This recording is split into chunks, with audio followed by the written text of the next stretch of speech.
I got this comment on my YouTube page, and the commenter wants to know, have you ever been to a farm? You do understand we actually have machines for harvesting crops. And I would love to talk about mechanization and farm labor. So let's get into it.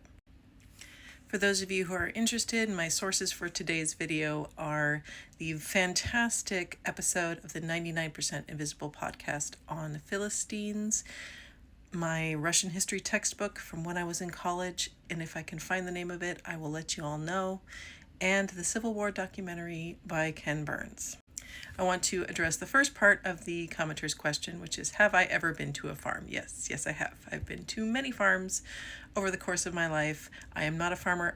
I do not live on a farm like 99.9% of people in the United States. Like, we are a very urban and suburban population, and most of us do not live on farms, but I have been to many farms. I am interested in farms. I am a gardener. I am a planter.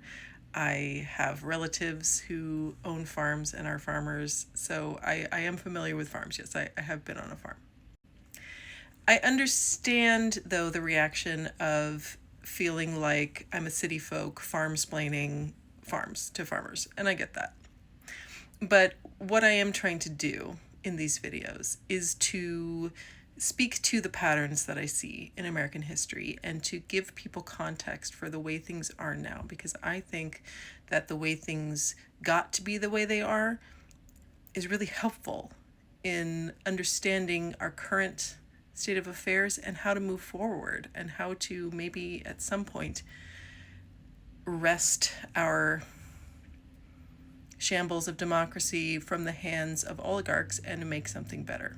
So that's my point of view in these videos. If that's not for you, if you want someone who has more technical knowledge of each subject matter, great. But if you want someone who's making some interesting connections, then that's what I'm doing. So if that's not for you, no problem. So let's talk about mechanization and farm labor and the ways that the cost of labor influences advances in technology. So there is a direct correlation between technological advances in mechanization and industrialization across all sorts of industries when labor gets expensive. Let me elaborate.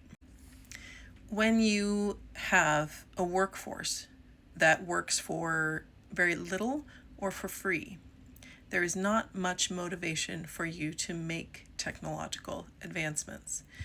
So if, for example, you are an aristocrat and you have a labor force of people who are bonded to your land in what we call serfdom, they work for you. They're obligated to work for you in exchange for food and shelter and protection. And so the fact that they're obligated to work for you means you can just have them do as much as you need them to do, and you don't need to improve that plow, and you don't need to improve your method of putting seeds in the ground. You can just have them throw those seeds in the air, and you can essentially throw human beings at whatever labor problem you have. Now, the cost of labor isn't the only reason people innovate. People innovate for lots of different reasons, but I'm just saying that the pace of innovation tends to speed up when labor gets expensive. Now, the example that I feel like is the best example of this is Russia pre-Russian Revolution compared with the rest of Europe. Now, the rest of Europe got rid of bonded laborers, aka serfdom, in the late Middle Ages Renaissance era. So they had needed to pay their farm laborers for several centuries. But in Russia, they kept serfdom until the mid-1800s. And even after the mid-1800s, it took a little bit of time before those people were fully paid and, full-fledged members of society. Like, they were still being taken advantage of in a lot of ways. So they finally were a modern society with a modern farm labor force by the late 1800s. And Russia was technologically very behind the rest of Europe. And they were very technologically behind the rest of Europe because they did not need to improve, because you could just throw laborers at the problem. There was no motivation for those aristocrats to spend a lot of money on farm equipment, which is very expensive, when they could just have these people who are bonded to them do the work. The same contrast could be drawn between the northern United States and the southern United States at the dawn of the Civil War. The southern United States had for a couple of centuries enslaved a whole population of laborers who they were able to force to work doing whatever they wanted them to do.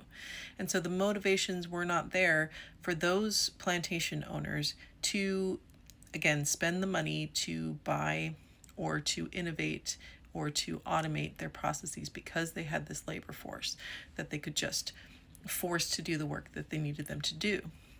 In contrast, in the North, where you did not have chattel slavery, you had to pay your workers. So there was a motivation to innovate. There was a motivation for technological advancement. And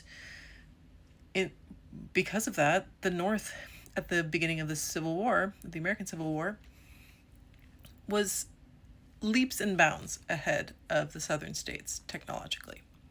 And this is getting a little long, so I'm going to come back with part 2.